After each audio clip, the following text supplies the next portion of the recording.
Teenagers are the most misunderstood people on earth. We treat them like children, but expect them to act like adults. That was a quote from Yanni Levine.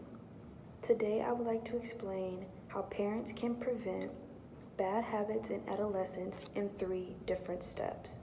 When I was an adolescent, I experienced firsthand what it felt like to deal with things alone and be ignored, not only by my family, but my friends.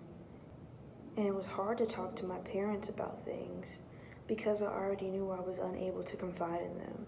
Their answer would just be no, or what I was thinking was stupid.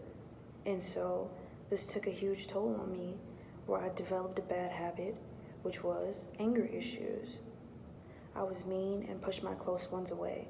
You were a teen at one point, whose emotions were all over the place. However, it wasn't until you got older did you develop a proper coping mechanism. According to the Center for Parent Education, developmental growth of teens can cause enormous emotional and social changes in adolescence. Bad habits are influenced because of cultural differences between parents' conflicting expectations and demands.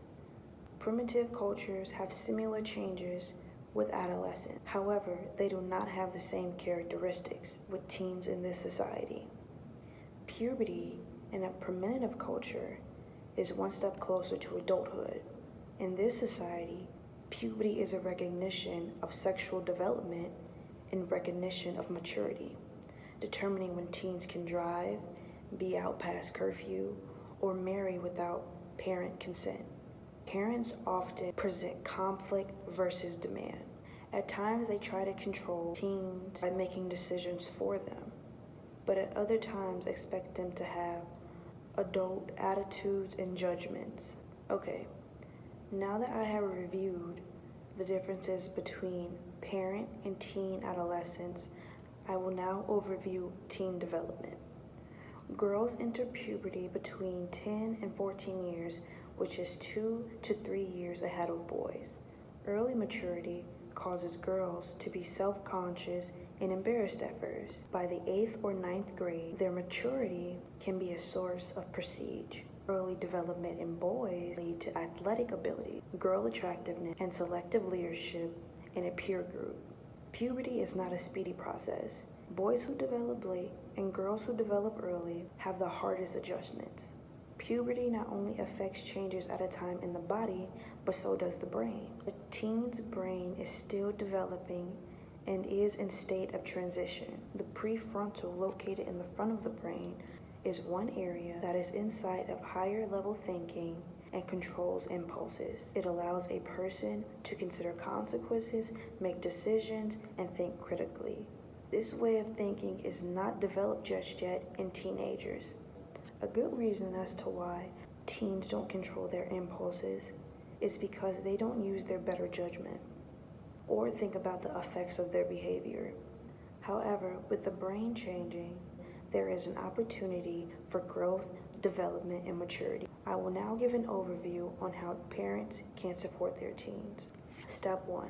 Listen to their judgments without ideas. Allow them to pull away without feeling guilty. Encourage positive relationships. Step 2. Practice their values. Allow them to differ with your beliefs. Step 3. Understand their discomfort in their new bodies and be sensitive to it. Support their interests in age-appropriate opposite-sex relationships without pushing it on them. Let them experiment with many interests and passions.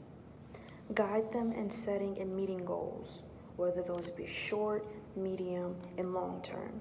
In conclusion, today I have discussed the differences between parent and teen adolescent. I also overviewed about teen development. Lastly, I explained how parents can support their teens. Parents can prevent bad habits during adolescence.